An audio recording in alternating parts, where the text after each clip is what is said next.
વડાપ્રધાન નરેન્દ્ર મોદીના હર ઘર તિરંગા મિશનને સફળ બનાવવા માટે સુરત મહાનગરપાલિકાએ કમર કસી છે। આઝાદીના અમૃત મહોત્સવ અંતર્ગત 15 ઓગસ્ટના રોજ સુરત શહેરના લાખો ઘરોમાં તિરંગા લહેરાવવામાં આવશે। આ માટે મહાનગરપાલિકાની ટીમ દ્વારા ઘરે ઘરે તિરંગા ઝંડાનું વિતરણ કરવામાં આવી રહ્યું છે।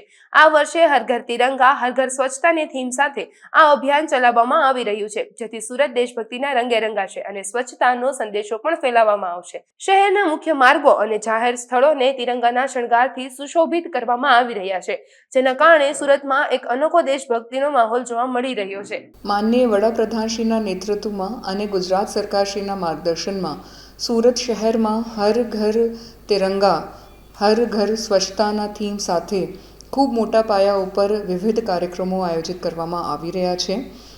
સમગ્ર સુરત શહેરમાં જુદી જુદી જગ્યાઓ ઉપર દેશભક્તિના વોલ પેઇન્ટિંગ્સ, સર્કલ બ્યુટિફિકેશન્સ, સ્કૂલ્સ અને કોલેજીસમાં ક્વિઝ કોમ્પિટિશન્સ, બાળકો દ્વારા રાખડી બનાવીને સોલ્જર્સને પત્ર સાથે રાખડી મોકલવા માટેના કાર્યક્રમો, રવિવારે ખૂબ મોટી તિરંગા યાત્રા સુરત શહેરમાં આયોજિત કરવામાં આવેલ હતી, જેમાં હજારો લોકો જોડાયા હતા અને આમાં પણ હજારોની સંખ્યામાં તિરંગા ડિસ્ટ્રીબ્યુશનનું કાર્યક્રમ કરવામાં આવ્યું હતું।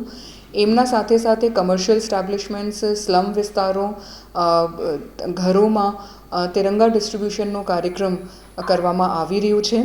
સાથે સાથ હર ઘર સ્વચ્છતાની થીમ ઉપર જુદા જુદા વોર્ડ્સમાં સ્વચ્છતાના કાર્યક્રમો, મોટા કાર્યક્રમો કરવામાં આવી રહ્યા છે। એ તમામ કાર્યક્રમોમાં લોકોનું ખૂબ મોટી સંખ્યામાં પાર્ટિસિપેશન થાય એ સાથે આ તમામ આયોજન કરવામાં આવ્યું છે।